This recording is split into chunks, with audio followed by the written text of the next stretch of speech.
Alhamdulillahi Rabbil Alamin. Wassalatu wassalamu ala Rasulillah wa ala alihi wa sahbihi ajma'in. Qala rabbi shrah li sadri wa yassir li amri wahlul 'uqdatam min lisani yafqahu qawli. Subhanaka la ilma lana illa ma 'allamtana innaka antal alimul hakim. La haula wa la quwwata illa billahil azizul hakim. Qala musannif rahimallahu ta'ala wa nafa'na wa iyyakum bi ulumi bidawatil amin. Bismillahirrahmanirrahim. Kemudian seterusnya kata kitab kita ialah faslum, bermula segala syarat sah wudu, yang syarat sah ambil air sembahyang dan mandi itu, yakni mandi hadap besar, mandi wajib, 12 perkara, ada 12 perkara. Dalam kitab kita campur antara syarat wajib dengan syarat sah. Dia 12 lah. Tapi kalau setengah kitab tu syarat wajib lain, syarat sah lain. Bila kitab kita banyak sikit bilang. Lepas kita bincang hukum-hukum wudu sebelum pada ni, maka nak sebut syarat sah wudu. Kalau kitab lain tu dia sebut syarat sah wudu dulu, syarat wajib wudu, syarat sah wudu, baru bincang bab hukum. Tapi tak apalah, dalam kitab kita ni bincang bab hukum dulu. Saya bincang bab hukum mayang tu, maka dia masuk dalam bab syarat-syarat sah wudu. Kabarnya air sembahyang kita ni ada yang mensahkan dia. Cukup syarat ni sah air sembahyang kita. Ada cukup syarat ni maka air sembahyang tak sah. Air sembahyang tak sah, maka sembahyang waktu kita sembahyang tu tak sah juga. Sebab nak mensahkan sembahyang ialah dengan ada wudu, dengan ada air sembahyang. Mandi kita juga. Mandi ni maksudnya mandi wajib. Mandi wajib, mandi hadap besar kita panggil tu. Yang mana mandi wajib ni apabila kita berlaku dalam perkara lah. Di antaranya perkara mandi wajib ada 5. 5 perkara yang mewajibkan mandi. Antaranya ialah sebab keluar mani. Sebab keluar mani maka wajib mandi. Tapi air sembahyang tak batal tu. Air mani sembahyang tak, air sembahyang tak batal, wuduk tak batal dan tak menajiskan. Air mani tak najis, kena baju, kena kain tak apa. Tapi dia perkara yang menyebabkan mandi wajib. Tapi mazi dan wadi dia najis dan membatalkan wuduk. Air mazi, air wadi tu di antara benda najis dan membatalkan wuduk. Sebab tu kalau kita orang lelaki atau orang perempuan, biasanya kat tua ni dia akan keluar air wadi. Air wadi ni air kalau kita kerja kuat sikit keluar air tu. Mikro ke apa ke jangan keluar. Sebab tu kalau orang cermat buat ibadat, suara dalang dia akan buang. Tidak semayang orang suara dalang tu. Takut-takut air wadi tu lekat pada suara dalang. Apabila najis lekat pada keseluar-keseluar kita, maka seluar kita dihukum sebagai mutan najis. Maka mutan najis ni tak boleh bawa dalam semayang. Faham tak? Takut-takut kita tak cermat pergi kerja kan, malah ada pakai seluar gitu lah, mayang gitu. Takut-takutnya ketika tu ada air wadi keluar. Maka air wadi lekat pada suara dalang tu, kita pun pakai tak buang, mayang gitu lah. Maka semayang kita tak sah. Cuba bayang mayang kita 20 tahun 30 tahun tak sah, macam mana? Pada semayang ni ibadat yang besar dalam Islam. Mula-mula akan dihisab, dihitung bangun pada masyarakat pada hari kiamat berkenaan dengan semayang. Semayang tak pakai, belakang tak pakai belaka. Sebab tu nak kabur dia, nak kabur kena cermat, kena berhati-hati. Salah cermat dah apa? Nak buang seluar dalang dulu, saruk kain pelekat atau pakai kain lain atau pakai seluar lain, semayang cermat. Salah cermat dah apa? Takut-takut tak salah cermat, habis semayang kita. Sebab apa? Bak wadi ni najis. Bila najis kena pada kain, pada seluar, hukumnya mutan najis. Maka mutan najis tak boleh bawa dalam semayang. Boleh faham tak? Tak boleh bawa dalam semayang. Sebab semayang ni benda besar. Benda besar semayang ni. Sebab akan hisab, akan ditanya oleh Allah Ta'ala pada mula-mula kita bangun daripada masyarakat. Lepas pada imam lah tanya waktu. Baik. Dia ada 12 perkara. Tak apa kita ikut kitab kita ni 12 perkara. 12 perkara. Sah wuduk tu. Yang pertama Islam. Yang pertama orang Islam. Kalau orang kafir ambil air sembahyang tak sah. Ia mesti syaratnya orang Islam. Sebab apa? Sebab dalam air sembahyang ni dia ada perkara niat. Kalau kita bincang pada hari ni. Bincang di antara ulama khilaf bab niat ni. Ada setengah ulama kata rukun wuduk, setengah ulama kata tak rukun wuduk. Niat ni. Tapi jumhur ulama kata rukun. Apabila rukun, Nah, maka mesti kena buat. Maka orang nak ambil air sembahyang ni kena niat. Dan nak niat ni mesti orang Islam. Kalau orang kafir tak sah niat. Bukan ahli niat dia, orang kafir. Sebab tu mesti orang Islam. Nah, sebab apa? Melayakkan diri dia niat. Jadi sah ibadat tu. Nak kabarnya yang pertama orang ambil wuduk ni orang Islam. Yang kedua mumayyiz. Kedua syarat sah wuduk ni mesti mayyiz budak tu. Orang tu yang ambil wuduk mesti mayyiz. Dengan makna kalau kita ambil air mayyiz tak mayyiz, maka air sembahyang tidak sah. Contoh macam mana? Contoh macam kita bawa anak kita pergi Mekah. Nak pergi Mekah, biasa pergi Mekah umrah lah. Maka umrah kena ambil air sembahyang ke tak? Nak umrah dah tawaf. Umrah dah salah. Nak pergi tawaf tu. Kena ambil sembahyang atau tawaf? Wajib tak? Wajib. Tawaf ni macam sembahyang lah. Kena tutup aurat, jangan ada najis atau dimaafkan. Cumanya Nabi kata halal al-nutku bertutur. Beza dengan sembahyang. Tawaf tu boleh cakap, tapi nak cakap Nabi kata cakap benda molek. Sembahyang boleh cakap tak sembahyang? Boleh sembahyang cakap. Allahu akbar, cuit kawan kita mau berkabur boleh cakap? Tak boleh, batas sembahyang. Tapi tawaf dah apa? Tawaf raung-raung siapa 5 raung, temu orang kampung kawan tak nasi. Tanya dia dah siapa bila Mekah Allah dah hotel mana? Terbang kat mana? Makan si agak lagi. Tanya, tengok tawaf. Ada apa? Cuma Nabi kata comelnya nak cakap awak molek. Tapi tak batal tu. Wak lain sama belaka. Mesti ada sebagaimana kita sembahyang. Wuduk mesti ada tawaf. Aurat jangan dedah. Jangan nampak aurat. Kalau lelaki kau atas pusat dah lutut. Ropang seluruh tubuh, melekang muka dan 2 tapak tangan. Kemudian jangan ada najis yang tidak dimaafkan. Waktu tawaf tu, tempat tawaf, pakaian kita, kawasan tawaf, jangan ada najis yang tidak dimaafkan. Kemudian jangan mendedahkan aurat kita sebut tadi. Sama lah. Cuma cakap aje boleh ketika tawaf. Maka kita bawa anak kita waktu tak majid pergi Mekah, wak umrah katakan. Maka nak bawa di tawaf tu, maka dia tidak sah mengambil wuduk. Dia faham tak? Budak tu sendiri tu nak ambil sembahyang tak sah. Apa? Sebab tak majid. Syarat sah wuduk ni mesti mumayyizun. Apa mumayyiz? Boleh beza antara baik dan buruk. Benda molek tak molek. Mayit lah tu. Maknanya kalau umur kita 60 tahun, 40 tahun, tak ada beza lagi benda kotor, tak mayit kot kita. Umur tua dah, tapi tak ada beza. Tak mayit. Maka nak khabar syarat yang kedua sah wuduk ni, mesti orang tu mumayyizun, mumayyiz.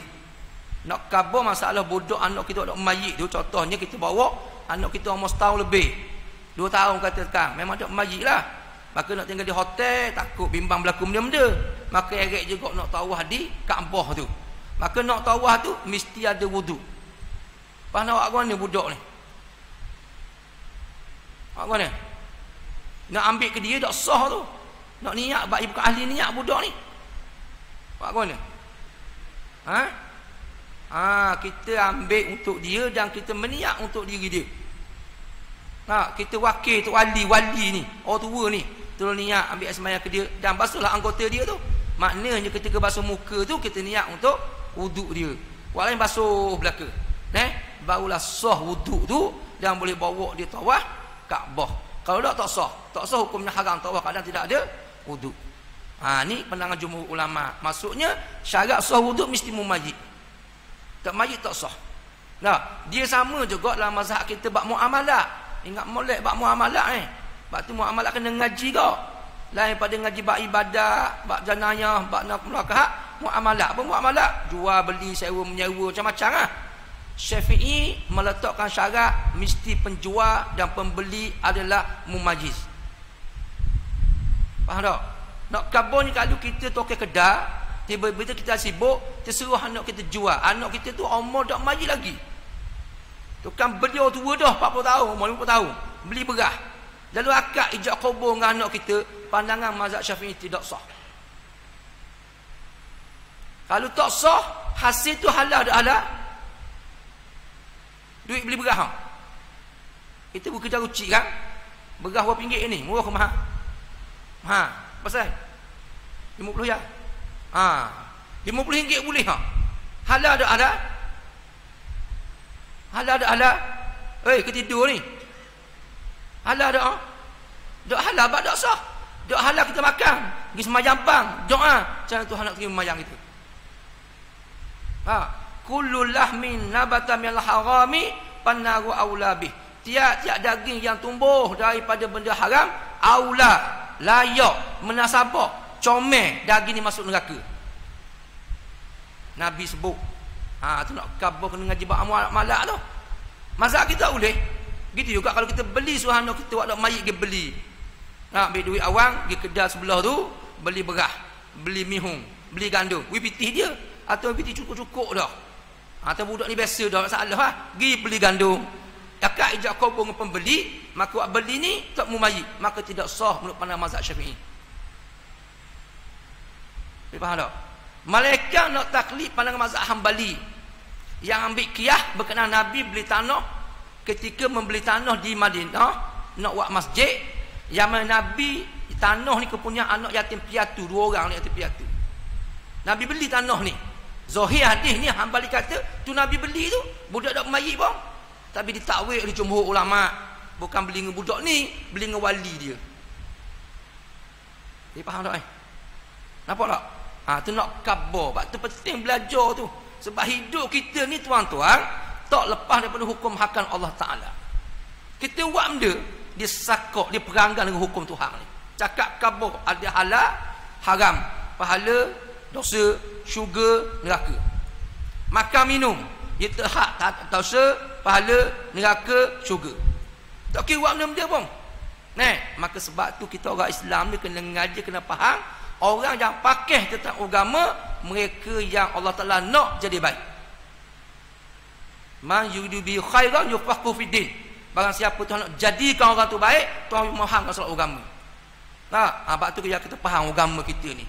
Hukum agama kita ni biar kita faham, biar kita reti, dan kita buat kerja berdasarkan pada hukum ruang lingkup yang agama nak. Yang agama ajar, yang Islam ajar, yang Allah Ta'ala ajar. Sebab apa?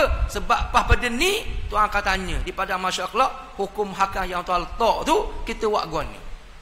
Kalau kita ikut molek dinamakan orang yang baik muhsin, maka tidak ada balasan bagi dia mereka al-jannah, mereka syurga.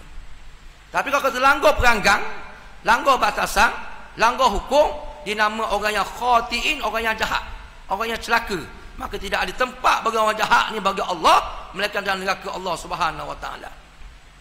Tu kena faham molek. Baik. Maka nak khabar syarat keduanya ialah mesti mumayit orang tu. Baru sah wuduk. Tak mayit tak sah. Baik. Yang ketiganya mengetahui akan kafiat keduanya. Mengetahui akan kafiat ambil air semayang dan juga kafiat mandi jenabah, mandi wajib. Kena tahu. Sebab tu tuan-tuan, tadi tuan-tuan ambil air semayang, mayang garik. Maka air semayang tuan-tuan ambil itu kalau tahu kafiat, tak tahu hukum, maka tak sah air semayang tuan-tuan. Apabila air semayang tak sah, semayang sah tak tadi? Sah tak? Tak sah. Tu kalau kena ngaji tu, ini orang panggil ilmu fardu ain. Sebelum ambil air semayang tahu hukum ambil air semayang ada apa? Apa hukum ambil semayang? Ni kita bincang tu hari tu bulan lepas ingat ke tak tahu? Tak ingat. Tak ini kau ramai orang lelaki. Lah. Dengan budak nikah tu penuh budak nikah lah. Hukum mayang dah tahu. Apa hukum mayang? Hukum wudu. Ada apa? Fardu ain ni. Sudah. Wajib fardu ain ni. Tak tahu dia sah wudu. Tak sah wudu mayang tak pakai rawa. Saya bilang apa? Pertama niat. Kedua banyak dia. Buat senyak dah. Banyak dia pasal benda. Pasal muka. Pasal muka. Basuh tangan. Basuh tangan. Sapu kepala. Yang kelima, basuh kaki siapa? Buku lali. Yang keenam, kelima je. 5 ke apa hukum? 6 dia. Tetik ke mualah.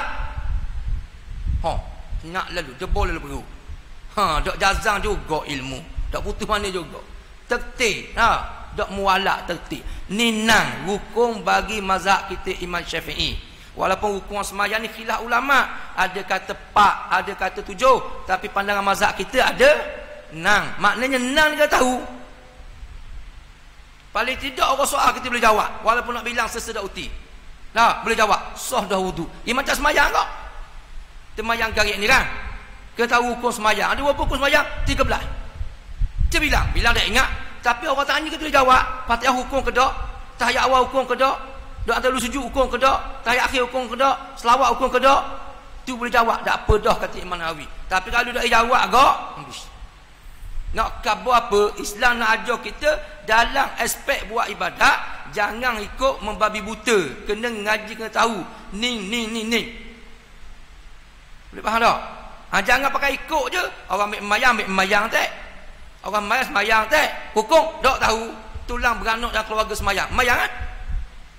Tak boleh. Tak boleh. Kena tahu. Hukum semayang 13. Kalau bilang ingat lagi, kau comel lagi. Tapi kalau dia bilang, orang soal kita boleh jawab. Tak apa dah, kata Imam Nawawi. Wuduk kita juga. Kena tahu. Sebab syarat dia ni, mesti tahu kafiat wuduk tu. Ni ulama tulis lah kitab ni. Syarat sah air semayang, mesti tahu hukum ambil air semayang. Tahu hukum tu. Dah. Pasul linga hukum ke tak? Pasul linga hukum ke tak? Pasul tekak hukum ke tak? Dah. Tu sunat belaka tu. Jangan bincang bab sunat nanti.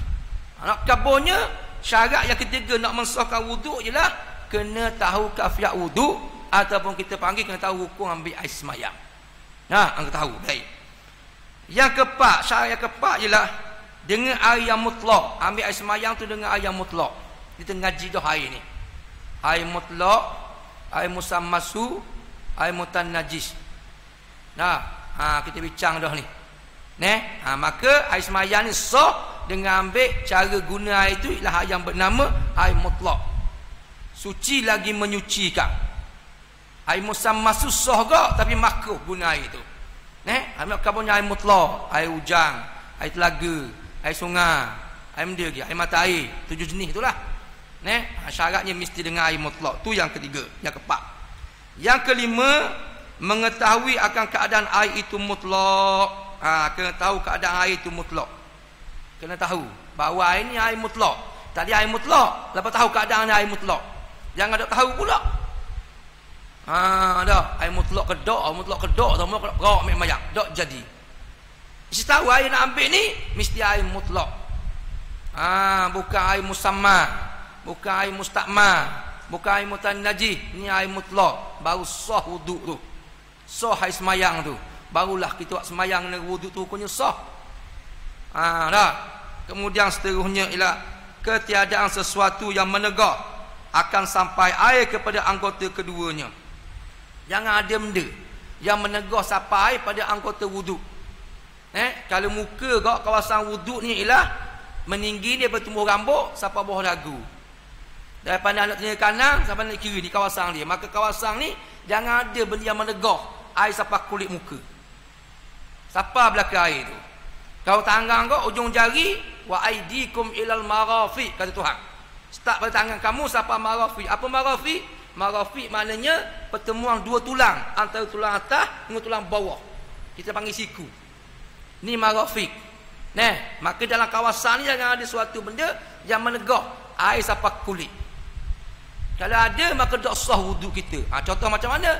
Katakanlah lepas ambil semayang tengok-tengok ada sisi ikan. Ada sisi ikan, rolik sisi ikan tak sampai air lah.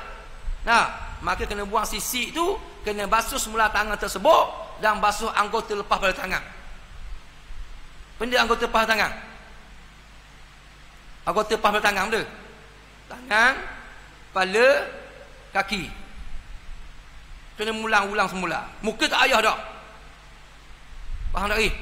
Kalau ada sisi katakan atau bercak, bila lepas pada tu, maka kena ulang balik basuh tangan tersebut, sapu kepala dan basuh kaki sampai buku lali. Tak usah wuduk tu. Kalau kena kaki selah. Lepas pada kaki tak ada anggota lain dah. Kabarnya kena ulang balik tu. Ada suatu benda yang menegah daripada sampai pada kulit. Malaikat dimaaf bagi mereka yang bekerja menjual ikan. Itu dimaaf. Dia kerja jual ikan. Kerja itu jual ikan. Maka sisi payah nak jaga ni, maka itu dimaafkan. Sama juga cak, dia kerja cak rumah. Memang kerja cari nafkah melalui cak rumah ni. Cak kenderaan, cak kereta. Kerja tu maka tiba-tiba cat ada pada tangan, yakni pada kawasan wudu, maka dia dimaafkan. Keluar pada hukum ni. Tapi kalau dia bukan jual ikan, cuma saya sekali dia beli ikan pasar, dia beli kat sisi, ini tak dimaafkan lah. Dia kena buang, kena basuh balik. Boleh faham tak? Kena basuh semula. Tapi bagi orang jual ikan, kerja jual ikan, kerja cat rumah, cat kereta, ini keluar pada hukum, maknanya dimaafkan. Dia masuk dalam bab umul balwa. Dia contoh macam orang puang semayang sesah dengan orang lelaki, boleh tak? Orang puang semayang sesah sama sesah dengan lelaki, tapi tak tepuh, boleh tak? Sah tak mayang dia? Sah tak? Sah, tapi hukumnya makruh. Nah, hukumnya makruh. Malaikat masjid di Mekah, Masjidil Haram, itu tak makruh. Ni nak khabar hukum qiyah umul balwa, meratai, payah nak jaga. Kalau kita ke Mekah kan orang puang sekali mayang kan? Sama kita tu kan? Tu nak jaga. Sekali takdirnya, sekali sah tu, tu tak apa. Hanya dimaafkan, diistisna, dikecuali Masjidil Haram sahaja. Kat lain, kalau masjid, kalau asik ni, apa nak main sekali kita, sesah kita, hukumnya makruh. Hukumnya makruh, tapi semayang tu sah, makruh je. Hukumnya makruh. Tapi di Makkah, dia dimaafkan. Sebab dipanggil hukum umul balwa, payah nak jaga keadaan ni. Sama kerja jual ikan tadi, sama kerja cak tu, umul balwa dimaafkan. Walaupun ada benda yang tertegah daripada sampai pada kulit anggota-anggota yang wajib basuh di antara anggota wuduk tersebut. Baik. Kemudian seterusnya ialah hendaklah mengalir air. Hendaklah mengalir air atas anggota yang dibasuh akan dia. Hendaklah mengalir air atas anggota yang dibasuh tu. Kalau kita bincang dah bab wuduk, waktu orang sebut wamsahu, ya ayyuhallazina amanu idza kuntum ila shalah faghsilu wujuhakum. Basuh lima muka kamu. Faghsilu ni apa makna faghsilu? Basuh.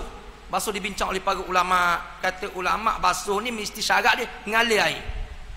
Ada setengah ulama kata tak mengalir, tapi mesti nitik air daripada muka. Itu pun yang basuh. Maknanya kalau kita basuh muka, air tak mengalir lagi, lepas tu kita sapu, maka tak sah basuhan kita pada wuduk, basuh muka dan juga anggota yang lain. Faham tak? Ni dalam masa air sikit Kalau air banyak tak timbul, air sikit. Contohnya kita musafir, kita buat dalam air botol macam spray tu. Lalu kita ambil semari, kita spray muka kita ni. Spray. Sebelum sapu tu, pastikan paling tidak, mengikut pendapat sebagian ulama, air tu meneleh, baru panggil basuh, baru sapu. Ataupun netik, lebih comel lagi. Dipaham tak ni? Maknanya apa? Itu dipanggilkan basuh. Ulama tafsir daripada ayat waktu Tuhan sebut faghsilu wujuhakum tu. Apa makna basuh? Basuh syaratnya kata ulama ialah netik ataupun mengalir. Kalau air banyak tak timbul masalah. Air kampung kita banyak ni. Saya buat contoh air musafir pakai letaklah spray tu kan. Maka nak basuh muka tangan tu, pastikan paling kurangnya neleh dulu, barulah kita sapu ronyoh rata kawasan muka. Tangan kita juga spray, neleh, netik, baru ronyoh kawasan tangan sampai siku rata semua sekali. Kalau tak nak makan basuh, maka ketika tu tak sah wuduk kita. Ni syarat sah ni. Syarat sah ulama sebut ialah air tu hendaklah mengalir atas pada anggota-anggota wuduk tadi. Baik. Kemudian ketiadaan sesuatu yang menafii akan wuduk dan mandi, itu haid dan juga nifas. Tak ada sesuatu yang menafikan, yang nafi, yang menolak akan wuduk. Maknanya dia ni tak ada kadang haid, tak ada kadang nifas, maka dia tak ambil sembahyang. Maksudnya kalau keluar haid nifas ni, tak boleh ambil sembahyang. Hukumnya haram. Hukumnya haram, dia mengambil wuduk. Dalam kadang haid nifas tu. Maksudnya suci daripada haid nifas, baru dia boleh mengambil air sembahyang. Mengambil air sembahyang. Baik. Kemudian syaratnya lagi, ketiadaan memalih akan niat bagi yang lain daripada keduanya, seperti niat tabaruk semata-mata. Niat tu pula jangan paling.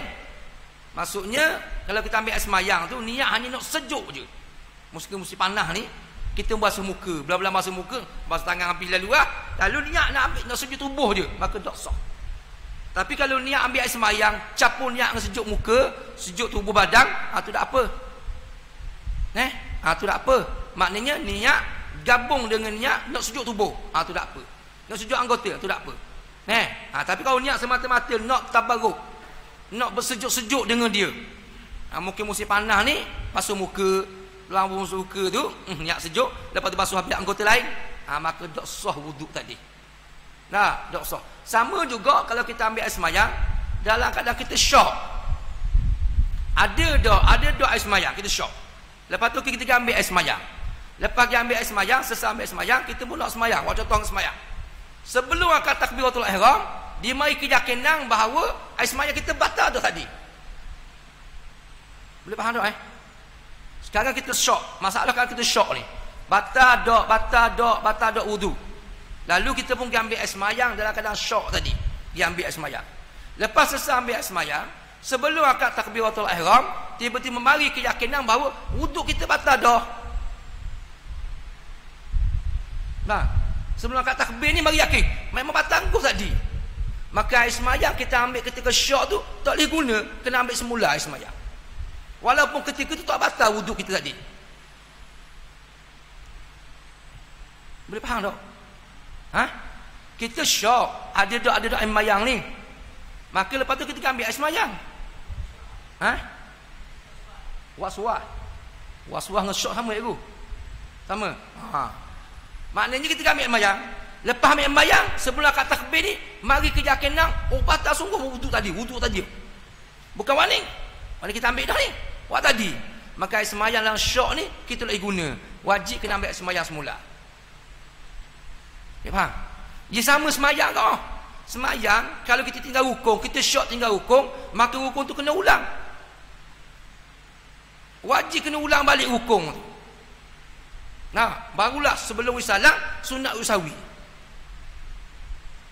Contoh, kita syok baca Fatihah kedok ketika waktu kita sujud. Semayang garis sana, rakaat pertama turun sujud tu, turun sujud tu, sujud pertama dulu nak kira lah. Lalu bagi syok. Baca Fatihah. Pokok pekohnya wajib kena bangun sebelum kita berdiri balik baca Fatihah. Perbuatan kita rokok tadi, iktidal tadi, sujud tadi, hukumnya larang tak dibilang. Jangan berhenti. Kalau berhenti hukumnya haram. Mayat batal sengaja hukumnya haram. Faham tak ni? Kita sujud ke tak sujud? Ni kan syok. Baca ya. Baca doa. Satu hukum ekor ni sebelum kita balik. Baca Fatihah balik. Rokok mula tadi waktu, tidak betul waktu, lara tak dibilang. Waktu kita baca Fatihah ni baru hukum rakaat tu. Baca rakaat apa tu? Satu rakaat apa? Rakaat pertama. Maka di bawah rakaat pertama baru. Boleh? Rakaat pertama baru. Tidak awak lain. Hatta berlaku pada rakaat yang ketiga, tapi syok. Rakaat pertama mayat baca Fatihah kedok. Contoh kita kiam rakaat ketiga. Yang ketiga syok. Dia syok. Tanpa baca Fatihah kedok. Betul tak? Maka secara automatik rakaat pertama lara, rakaat kedua jadi rakaat pertama, rakaat ketiga ni baru jadi rakaat kedua. Maka taklah sunat buat hayat awal. Apa lawan? Kita dah kiam rakaat ketiga.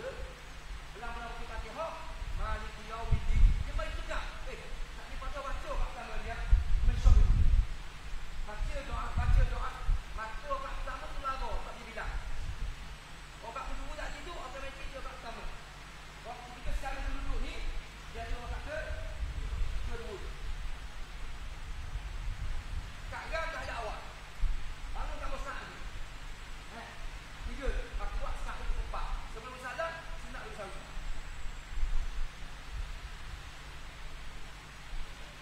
Jom.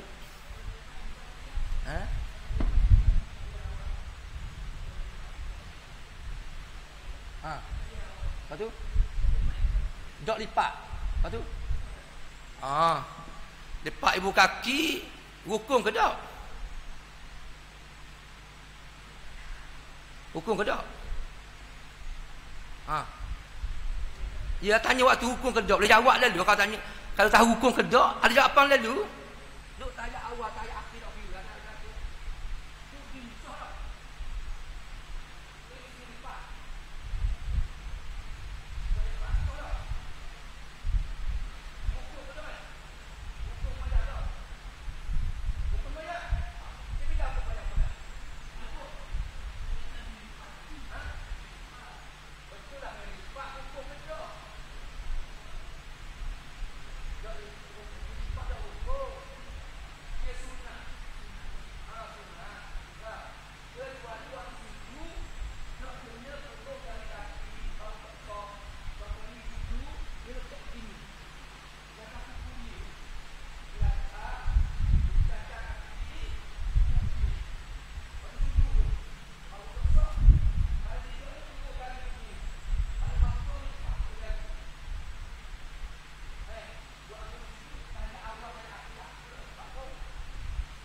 Boleh faham tak ya? Sama ada masa majmuah pun.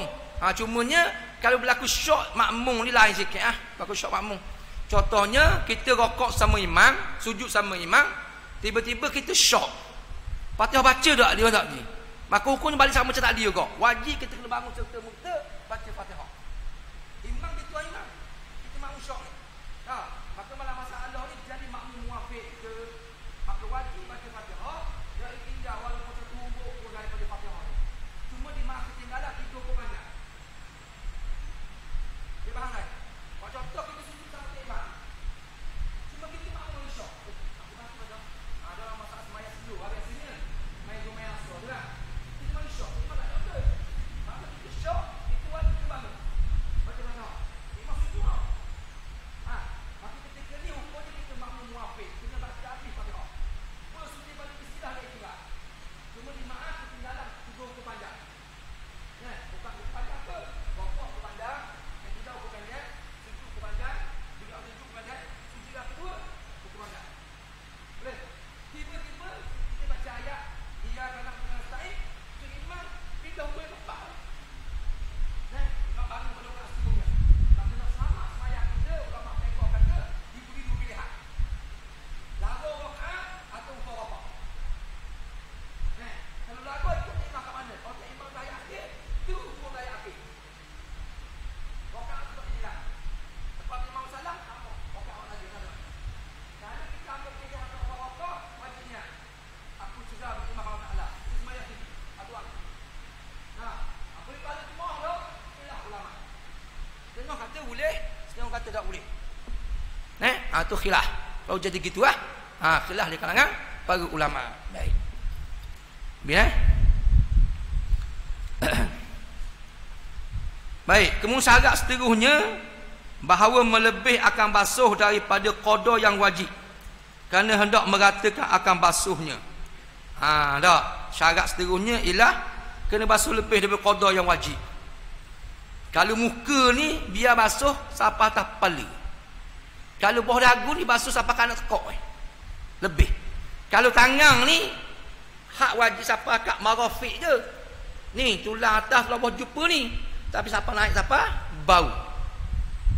Boleh? Kalau kepala kau basuh banyak sebab mazhab kita kau pandai atas nama rambut atas kepala selah ke dua lah kau pandai Syafi'i. Tapi nak ambil lebih basuh banyak sikit ambil basuh banyak sikit. Paling kurang so tapak tangan.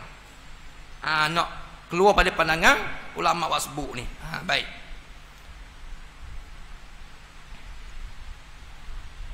Kemudian seterusnya bahawa tahqiq, yakin ia akan sesuatu yang menghendaki ia akan wudu dan mandi. Tahqiq kena yakin. Yakin ia akan sesuatu yang menghendaki ia akan wudu tadi. Maknanya basuh pada anggota tadilah biar gratis sungguh dah. Biar sapa semua anggota-anggota yang diwajibkan. Kalau tangan kau ni kena basuh belakang ni. Daging-daging wak tumbuh tangan wak ada daging wak gatung apa semua. Kena basuh belakang. Contohnya kita ada daging lebih pada tangan kita ni. Katakan ada lebih ni kena basuh juga sebab masuk anggota tangan. Di lain sikit yang sapu kepala. Sapu kepala kalau kita orang lelaki rambut panjang katakan ataupun orang puan bini kita tu. Dia rambut panjang dia ikat sanggur ikat ataupun ikat sanggur di kepala dia. Lalu dia basuh tapak tangan, dia cuik di ujung rambut wak sanggur tu. Apa tau? Ujung rambut wak sanggur. Lalu takdir dia lepas sanggur dia tu, rambut ni wak ujung ni terhurai sampai atas bahu. Ataupun rambut kita panjang tu, wak ujung tu, wak kita ikat lepas sampai ke bahu ujung tu. Wak ujung ni kita cuik air tadi. Maka dok soh sapuan kepala gitu. Sebab keluar dari kawasan kepala. Apa dok ni? Hidup sama macam tangan. Tangan ni kalau daging duk mana-mana wajib kena basuh belakang. Sebab tu kuku jangan panjang kuku kita tu jangan panjang. Kalau panjang kena masuk air. Lepas tu kena bersih. Kalau ada dakim dia menghalang daripada air masuk dalam kuku, maka wuduk tak sah. Wuduk tak sah, semayang sah tak? Sah tak semayang? Tak sah. Nyanyi kita. Tu kena cermak Nak macam kaki tu, belakang pecah. Setengah pecah belakang Tumit pecah. Jangan gaduh-gaduh, tengok molek, gosok molek biar air masuk dalam tu. Kalau tak masuk, maka tak sempurna basuhan kaki kita. Maka tak sah wuduk tu. Sebab air semayang itu tuan-tuan, dia akan berlaku persoalan di atas jambatan sirat. Kalau kita ngaji hadis, jambatan sirat kita daki kayak gini, dia 1000 tahun secara menaik. 1000 tahun. Menurun 1000 tahun, mendatar 1000 tahun. Rok dah jambatan sirat ni halus, lebih halus daripada selah rambut. Bahkan satu riwayat menyatakan selah rambut di belah 7. Liniti lah. Selah rambut sebelah 7. Lebih tajam daripada pisau yang tajam. Secara menaik ni 1000 tahun. Menurun 1000 tahun, mendatar 1000 tahun. Bau api neraka. Panjak tu pulak tuan-tuan, kaki tak akan kasut. Bukit besar ke panjang bukit besar, nak sampai ke Muncak apa hari? Ada 3 hari. Ada besok orang hiking sini. Ada amal kau tak nasib lah Ustaz. Bos siap-siap belaka apa segar belaka hiking makmur tiap hari. Sampai ke Muncak apa hari? Sehari. Sehari. Tu pun jelek dia hidup. Ceberok nak mati. Ni 1000 tahun, 1000 tahun. Tapi panjang bukit besar pakai kasut. Pakai seluar kasut butir-butir macam ke blozak butir-butir. Tak mau glosong. Ni panjang Jazratul Mustaqim 1000 tahun, kaki ayam. Lanjang bongeh, dok pakai baju, panah pula, lapar pula, dahaga pula, bau api neraka. Boleh bayang tak? Sebab tu Nabi sebut kepada orang semayang jemaah. Nabi kata Allah Ta'ala beri orang yang melazimi semayang jemaah, tak tinggal-tinggal, orang yang akan mendapat 5 keramat, 5 kemuliaan. Ni kelebihan semayang jemaah ni. Sebab tu jangan tinggal, mesti semayang berjemaah. Tak ada main sejik dengan anak bini buat jemaah, jangan main seorang. Kerja jabat mayan jemaah, duk mana-mana kebun mayan jemaah, jangan tinggal. Allah Ta'ala sebut, Nabi kata Allah Ta'ala wi kepada semayang jemaah 5 keramat. Kalau kita kat 5 darjah 5 pangkat. Siapa beri? Tuhan beri. Kita atas dunia buat manusia beri, suka sangat dah kita. Datuk Tangsi Allah mewek suka. Padahal ada kekam dia tu. Mati, orang panggil datuk lagi mati. Mati-mati, orang panggil datuk lagi. Orang panggil benda. Maya, mati maya. Tak datuk dah. Maya dulu dah. Apa? Hilang. Ni Tuhan beri. 5 keramat, 5 kemuliaan orang yang semayang jemaah, melazimi semayang jemaah. Yang pertama kata Nabi ialah Tuhan wi ke dia, Tuhan mengangkat kepincikan hidup. Hidup tak susah. Tak hati tenang je, tak serabut, senang hati dia. Walaupun orang nampak pada zahirnya susah dia, kerja ke lauk je, tapi hati Tuhan menenangkan hati insya. Yang kedua, Tuhan wi mati kek gi, kubur dia tu jadi raudhatun min riyadil jannah, satu kebun daripada kebun syurga. Tuan-tuan, dalam kubur ni ahli sunnah mengajar kepada kita kena percaya 2 benda. Azab, nikmat. Azab macam mana? Tanang je, ular keluar selalu, patuk kita. Besar mana ular? Besar tekak uta. Kata Ibnu Abbas, sekali patuk 40 tahun kita akan merasa kesakitan. Ular ni penuh racun. Dia patuk je, tubuh kita gelembung macam belong, penuh racun. Lepas tu lepung pecah. Jadi orang pula. Dia patuk pula, gelembung macam belong, pong pecah. Gitu lah. Ni azab dalam kubur. Kemudian nikmat ni pula, tanang je, kubur dia diperluaskan oleh Allah. Sayup mata memandang, cerah kubur, keluar bawah hubuk, bawah syurga Allah Ta'ala dalam kubur dia. Ni Nabi sebut kelebihan orang yang semayang jemaah. Sebab tu tuang-tuang jangan tinggal semayang jemaah. Guana-guana pun kena semayang jemaah. Rumah semayang jemaah. Tak ada mai Surabaya, rumah semayang jemaah. Dengan anak bini buat semayang jemaah. Jangan lok main seorang, rugi yang amat sangat. 2. Yang ketiga, orang yang melazimi semayang jemaah ni mendapat suratan amalan di sebelah tangan kanan. Akhirat kepada masyarakat lagi, ambil suratan amalan dengan tangan kanan. Fa amman utiya kitabahu biyamini fasawfa yuhasabu hisaban yasira. Ada pun orang yang mendapat suratan amalan tangan kanan, maka ia akan mendapati dirinya penghisapan yang amat sedikit. Nak khabar bukan semua orang boleh suratan kayak gini dengan tangan kanan. Nak dapat suratan tangan kanan ni mesti jaga semayang, buat secara jemaah. 3. Yang keempat, niti dak mata sirak seperti kilat yang menyambar kita sebut tadi. Niti dak mata sirak tu macam kilat yang menyambar. Celak mata pun siapa dah. Ni kelebihan bagi orang yang sembahyang Jumaat. Niti tu pula bukan niti saja, kata ulama. Dengan niti tu ada persoalan berkenaan dengan ambil air sembahyang waktu bincang. Mereka tanya bab sembahyang, pandai tak sembahyang? Reti sembahyang, tak pandai. Sepak mereka debung macam neraka. Kalau lepas jalan pula, jalan-jalan, tanya bab mandi wajib pula. Tu tak mandi wajib. Kena tak mandi wajib. Sempurna tak mandi wajib. Sah tak wajib. Sah tak apa, tak sah, sepak debung macam tu. Jalan pula, lepas jalan tanya pula, hubungan dengan mak ayah gua ni. Cara tak mak ayah? Pelihara tak mak ayah? Tanya khabar tak mak ayah? Jaga tak dia? Jaga molek selamat. Dok jaga sepak melekat debung jatuh. Nak khabar dia yang berlaku di atas jambatan. Dia yang sirak tu. Dah 1000 tahun. Jalan tu pula ada soalan-soalan pula. Ni benda akhirat yang mana kita ni akan jumpa belaka benda ni. Maka sebab tu bagi orang percaya dengan perkhabaran Nabi ni dan wajib percaya pun. Sebab Nabi cakap benar, sadiq wa masduq, tak nipu. Sebab apa? Sebab Nabi pilihan Allah Ta'ala. Dok acak kita manusia ni nipu banyak, kecek banyak. Sebab kita manusia, tapi Nabi ni waktu hang pilih pasti sempurna. Dok pelawak, dok nipu, dok khianat, jujur betul. Maka waktu Nabi khabar betul belaka. Kemudian yang kelima, bagi orang sembahyang Jumaat ni kelebihan dia ialah masuk syurga tanpa hisap. 5 keramat, 5 kemuliaan Tuhan beri kepada orang yang melazimi sembahyang Jumaat. Baik, itu. Kemudian yang ke-12-nya, bau membasuh ia akan anggota yang bertambah yang menyerupai ia dengan yang asalnya. Yang tumbuh yang menyerupai ia akan yang asalnya tadilah. Mana anggota tu ada pada tangan ke, pada muka ke, masuk bahagian tu wajib kena basuh belaka. Masuk kena basuh belaka. Baik. Kemudian ditambah bagi syarat wuduk orang yang mempunyai darurah, mempunyai penyakit, 3 syarat pula. Maka tambah. Selain pada 12 ni, bagi orang yang daimul hadasi, orang yang keluar semua najis tu, maka ulama tambah 3 syarat pula. 3 syarat yang lain. Sampai sini dulu.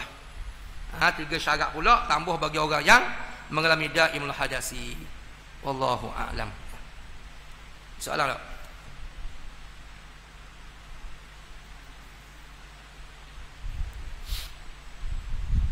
Ada? Ada Wallahu a'lam. Dia mesyuarat dia mana?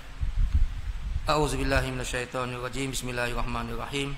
Alhamdulillahirabbil alamin wassalatu wassalamu ala Rasulillah wa ala alihi washabbihi ajmain. Allahumma aghnini bil ilmi wa zina minal hilmi wa akrimna bit taqwa wa jami'a bi afiyah. Allahumma jahazza jamma makhuma wa tafattafan ma'suma wa la taj'al mimman syaqiyan wa la mahrudan wa la mahruma. Rabbana atina fid dunya hasanah wa fil akhirati hasanah wa qina azabannar. Sallallahu alaihi wasallam Muhammadin wa ala alihi washabbihi wasallam. Walhamdulillahi rabbil alamin.